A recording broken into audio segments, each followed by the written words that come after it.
파이낸셜 타임스의 경고라. 대한민국 끝났다. 지금 주요 언론에서 말입니다. 대한민국이 끝났다 하고 다룬 것은 벌써 두 번째입니다. 일본의 머니원이라는 경제 매체에서 대한민국 끝났다 이렇게 표현을 해서 기사를 썼고요. 이번에는요 영국의 경제지입니다. 경제지 아시아판에서 한강의 기적은 끝났다 이런 표현을 써가면서 대한민국은 미래가 없다, 끝났다 이런 표현을 아주 섬뜩하게 썼습니다. 저는 이것을 보면서요 와우 엄청난 충격을 받았습니다. 그 말이 틀리지 않는다는 뜻이에요. 이거 보세요. 지금 파이낸셜 타임스에서 낸 기사입니다. 한국의 경제 기적은 끝났는가 하는 제목이 이렇게 달려 있습니다. 그러면서 그 내용에 들어가면 핵심이 그거예요. 낡은 경제 성장 모델만 남았고 높은 부채가 심각하다. 여기에 저출산 고령화가 모든 문제를 좌우한다. 이게 전체적인 핵심입니다. 그중에서도 뼈아픈 것은요. 낡은 경제 성장 모델이라는 그 이야기입니다. 과거에 국가 주도의 성장 모델, 지금 중국이 우리가 했던 그 국가 주도의 성장 모델을 그대로 쓰고 있죠. 그 바람에 말입니다. 우리는 중국이 다 뺏겨갔으면 뭔가 새로운 성장 틀을 만들었어야 되는데 이게 성장 틀을 만들지 못하고 말입니다. 결국 박정희 대통령이 만들었던 국가 주도의 성장 모델이 여전히 지금도 대한민국의 성장 모델이 되고 있다. 결국은 중국이 대한민국의 성장 모델을 그대로 뺏겨가서 국가가 엄청나게 돈을 쏟아 부으면서 모든 산업을 일으키니까 대한민국은 그에 따라서 뒤처지는 그런 모델이 되는 거다. 결국은 대한민국은 이제 미래 자체가 과거의 한강의 기적이다. 경제의 기적이다. 이렇게 이야기했던 것이 완전히 박살나는 것은 아닌가.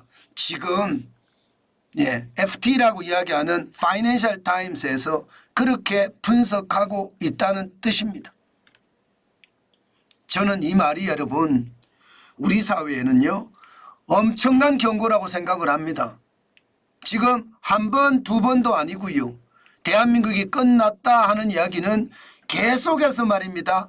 해외 언론에서 다루어지고 있다는 것은요. 대한민국의 상황이 그만큼 심각하다 이렇게 표현해도 틀리지 않습니다. 좀 더 구체적으로 보면 말입니다.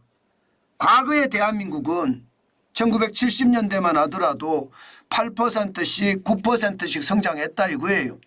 그러다가 90년대 와도 이게 좀 어려움은 겪었지만 전체적으로는 성장의 틀이 깨지지 않았다. 90년대도 대한민국의 성장의 틀은 연성장률로 보면 그래도 말입니다. 뭐 8% 9% 성장하면서 괜찮았다. 그런데 이게 2000년에 들어서면서 문제가 생기기 시작했다. 지금 2000년에서는요. 글로벌 금융위기가 터지면서 2000년에서 2010년, 2011년, 2020년으로 가면서 대한민국의 성장 모델은 완전히 무너지기 시작했다. 이게 지금 파이낸셜 타임스에서 분석한 내용입니다. 현재 상황이 2023년까지 분석을 했는데 마이너스 1.4%의 성장률 이거 지키기 어렵다는 이야기가 지금 FT의 기사의 핵심적인 내용입니다.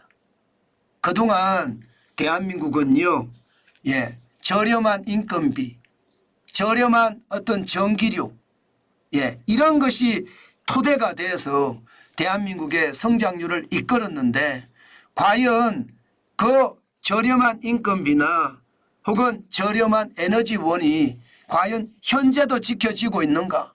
파이낸셜 타임스는 아니다예요. 어떻게 아니냐? 기본적으로 말입니다. 주 52시간제는 도입을 했지만 노동 생산성은 진짜 심각하다. 한복이라고 써 있는데 이게 한국입니다. 2022년 기준으로 노동 생산성, 시간당 노동 생산성이 43.1달러다. 이게 저렴한 저렴한 인건비가 아니라는 뜻입니다. 그만큼 말입니다. 43.1%라는 것은 똑같은 돈을 주고 시간당 노동 생산성이 굉장히 낮다는 거예요. 아일랜드만 하더라도 시간당 노동 생산성이 113.6달러인데 대한민국은 43.1달러. 일본도 48.1달러인데 대한민국은 43.1달러. 일본보다도 못하다는 거잖아요. 과거에 저렴한 인건비라는 그 말 자체가 지금 대한민국에서는 완전히 사라졌다는 거예요. 최저임금은 중위임금 기준으로 세계 최고 기준이고요. 여기에다가 주 52시간제를 도입함으로써 사실상 노동 생산성은 바닥으로 떨어졌고요. 이렇게 저렴한 인건비라는 게 완전히 무너진 게 한강의 기적을 완전히 망가뜨리는 그런 핵심 원인이 됐다. 지금 FT는 그렇게 분석합니다. 여러분, 지금까지 제가 분석하던 것과 별반 다른 점이 없지요. 그 정도로 말입니다. 지금 대한민국은요, 윤석열 정부 2년 동안 개혁을 놓쳤습니다. 저는 앞으로 3년 동안 개혁을 못한다면 대한민국은 한강의 기적은 끝났다가 아닙니다. 이제 한강의 몰락은 시작됐다 이렇게 이야기할 수가 있을지도 몰라요. 아니 벌써 시작됐는지도 모르겠습니다. 여기에다 말입니다. 저렴한 에너지원, 전기료라는 뜻이잖아요. 저렴한 전기료 탓은 좋은데 그 바람에 한국전력의 부채가 2023년 기준으로 202조 4천억 원이다. 뭐 이게 저렴한 지금 에너지원이 아니라는 뜻이죠. 이 말은 여러분 부채가 쌓이고 부채가 또 쌓이고 또 쌓였다는 뜻입니다. 그동안 한국이 제조업에다가 산업보조금을 굉장히 많이 지불했는데 그 지불 비용이 한국전력 부채로 나타났다는 거예요. 결국은 말입니다. 성장은 했으나 부채 덤이다 이런 이야기잖아요. 실질적으로도 말입니다. 2016년에 한국전력은 105조였습니다.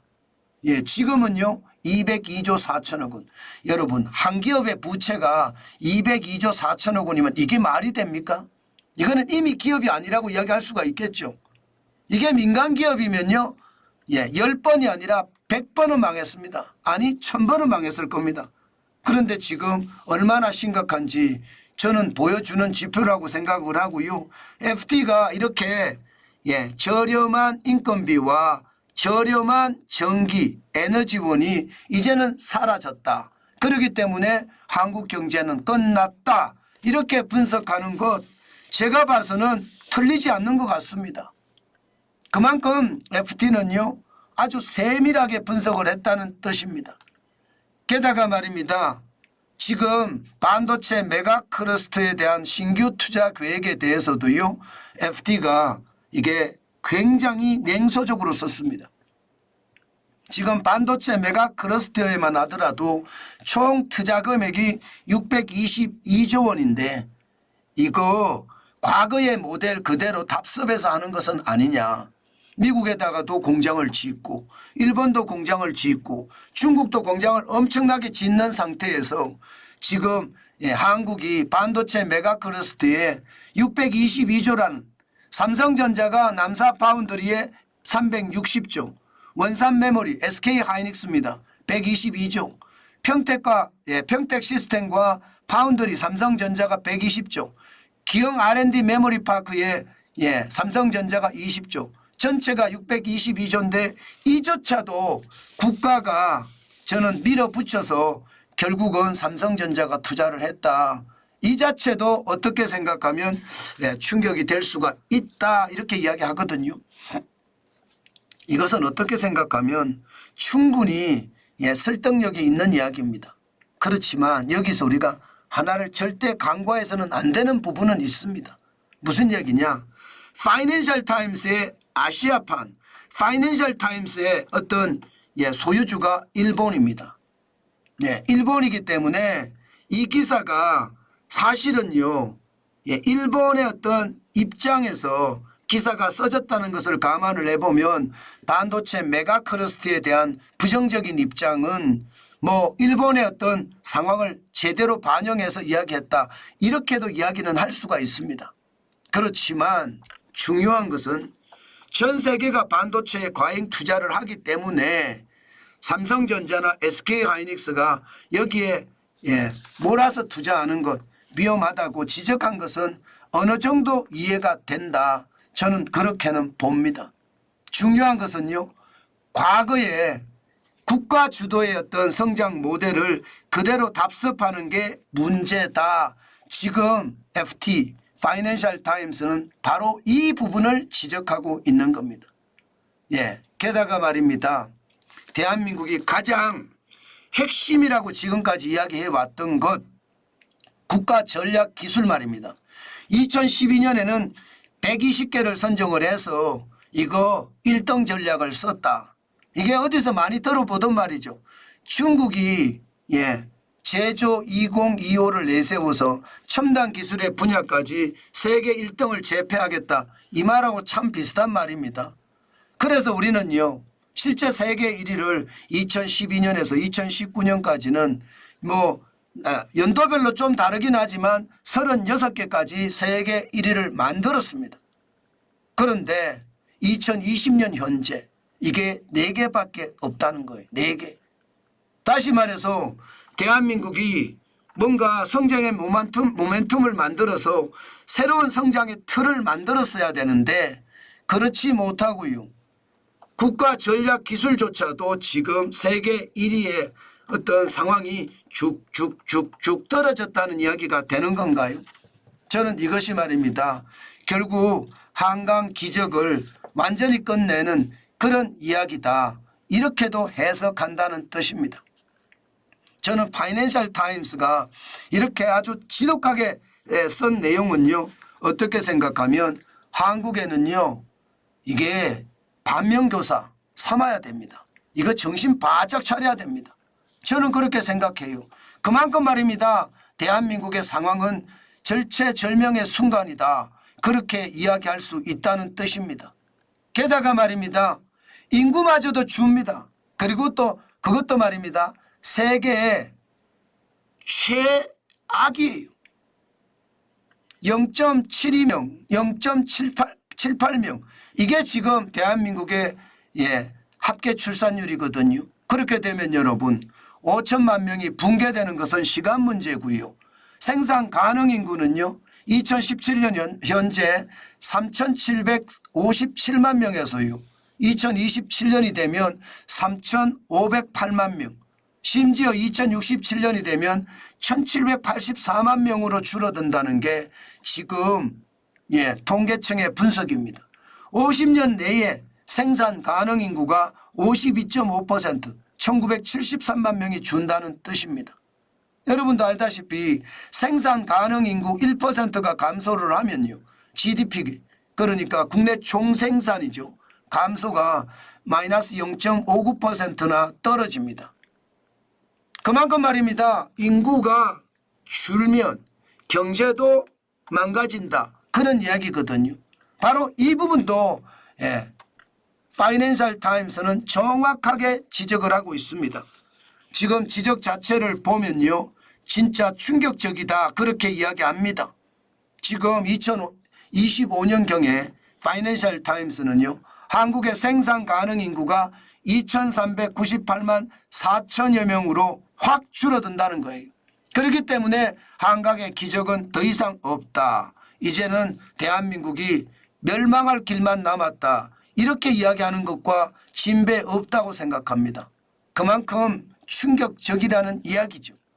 여기에다가 말입니다, 인구 감소를 반영을 해서 실제 경제 성장률을 따져봤더니 말입니다, 지금 그나마 긍정적으로 보는 것이 2041년에서 2050년, 2040년 되죠. 0.9% 성장이에요.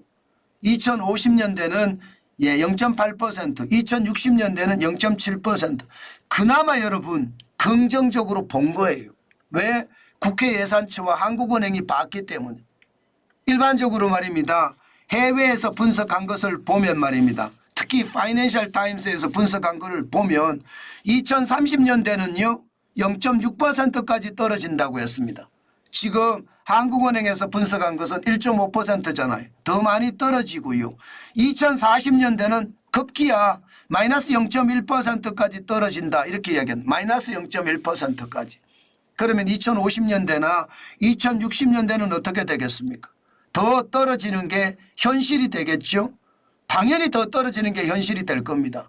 그만큼 충격적인 숫자가 온다고 지금 파이낸셜 타임스는 이야기를 하고 있고요. 마지막으로 거론한 게 이게 여소야대 상황입니다. 여소야대 상황은요. 지금 대한민국 대통령이 뭘 크게 할 수 있는 일이 없다. 이게 갈라치기가 돼서 이념 대립이 심각하기 때문에 그 이념 대립이 결국은 퍼주기로 일관할 거고요. 그 퍼주기 일관이 결국은요. 경제를 망가뜨릴 거다. 지금 FT, 파이낸셜 타임스는 그렇게 분석하고 있습니다. 아마도 말입니다. 제가 여러분들에게 말씀드린 그대로입니다. 그만큼 말입니다. 지금 야당의 힘은 강해졌고요. 여당은 할 수 있는 일이 굉장히 제한적이다. 그렇게 생각할 수 있고요. 윤석열 정부도 야당과 협치를 통해서 뭔가 새로운 것을 이끌어내야 되는데 여러분 알다시피 협치를 통해서 새로운 것을 이끌어내기가 굉장히 어렵습니다. 우리는 이념 대결로 완전히 정신적 내전 상태라고 이야기할 정도로 심각하거든요. 그런 것을 감안을 해보면 파이낸셜 타임스가 분석하는 것 어쩌면요 100% 사실일 수도 있습니다. 저는 그게 앞으로 대한민국의 미래다. 저는 그렇게 생각합니다. 그만큼요. 파이낸셜 타임스가 대한민국은 끝났다 이렇게 경고하는 것은요. 충격적인 사실들이 줄줄이 놓여 있다는 뜻이에요. 핵심은 국가 주도의 성장은 이제 끝났고요. 그동안 값싼 인건비, 저렴한 전기료를 통해서 대한민국의 제조업이 쭉쭉 성장을 해왔다면 이제 그 시대는 갔다는 의미입니다. 노동 생산성은 쭉쭉 떨어지고요. 인건비는 푹푹 올라가고요. 그런 상태에서 대한민국이 버틸 수 있는 힘이 있는가? 여기에 여소야대가 되니까 버티는 것은 더 어려워질 거다. 그 바람에 대한민국은 한강의 기적이 끝나는 것은 물론이고 대한민국 자체가 몰락할 수 있다, 침몰할 수 있다 이런 얘기가 쉽게 나온다는 뜻입니다. 사실은 굉장히 충격적인 이야기죠. 그런데 이 말들이 거짓이 아니라 100% 사실이고요. 자칫 현실이 될까 솔직히 두렵습니다. 저는 대한민국이 끝났다 이 말 우리 지도자들이 명심해야 돼요. 지금 우리 지도자들은요. 권력 노름에 취해서 대한민국이 얼마나 큰 위기에 올라와 있는지 모릅니다. 우물 안에 앉아서 권력 다툼만 하고 있다니까요. 우물 안에서 보는 하늘은 너무나 제한적이거든요. 빨리 우물 밖에 나와서 진짜 큰 세상이 있다는 것을 보고요. 이념 대립을 날려야 되고요. 경제가 더 성장할 수 있는 촉매제를 찾아내야 합니다. 그래야 대한민국이 앞으로 승승장구할 거고요. 그만큼 최악의 상황을 넘어설 수 있다는 뜻입니다. 저는 머니원이나 혹은 파이낸셜 타임스에서 대한민국이 끝났다 이렇게 분석을 했는데 우리 지도자들이 각성을 해서 웃기는 소리다. 저는 이런 말이 나왔으면 좋겠습니다. 정환진이가 이 새벽같이 나와서 이렇게 외치는 것도 바로 그 이유예요. 대한민국이 끝나면 안 되거든요. 제발 자유민주주의와 시장경제 원칙이 대한민국 체제 전반에 스며들어서요. 더 강한 대한민국이 됐으면 좋겠다. 그 말씀 오늘도 드리겠습니다. 저는 늘 목이 터져라 외치거든요. 저는 그렇게 외치는 게 언젠가는 효과가 있을 거다. 저는 그렇게 생각합니다. 많은 사람들은 정환진이는 왜 이렇게 부정적이야? 이렇게 이야기하시는 분들이 참 많거든요. 저는 그렇게 이야기합니다. 제가 부정적인 것이 아니라 경제 현실을 있는 그대로 분석해 주는 겁니다. 하고 말입니다. 그만큼 말입니다. 경제 현실은 제가 있는 그대로 말씀을 드리는데도 많은 분들이 그렇게 인지하지 못한다는 것. 저는 그게 답답할 따름이고요. 어떨 때는 제가 그런 이야기도 합니다. 적어도 말입니다. 대한민국에 나 같은 사람 하나 정도는 있어야 되지 않겠느냐. 그것도 세상을 조금 밝게 하지 않겠느냐. 제가 그런 말씀도 드립니다. 그만큼 지금 상황 예상했던 것보다 심각하고요. 해외에서 보는 대한민국은 앞으로 점점 몰락의 길만 남았다. 이렇게 이야기하고 있는 거거든요. 저는 이거 뚫어내야 된다고 생각합니다. 뚫어내도 단순하게 뚫어내는 것이 아니라 저는요 여러분 아주 강력하게 말입니다. 우리의 의지를 가지고 확실하게 뚫어내야 된다고 생각을 해요. 그래야지 다시는 이런 기사들이 안 나오거든요. 저는 어떨 때 보면 저도 기자 출신인 입장에서 보면 굉장히 창피합니다. 다른 언론에서 해외 언론에서 대한민국을 모독한다는 생각까지 듭니다. 저는 여러분 반드시 우리가 정신을 바짝 차려야 돼요. 그렇지 않고 말입니다. 시장을 너무 우습게 보다가는요. 우리 자체가 무너질 수 있다는 것 한 번쯤 생각했으면 좋겠습니다.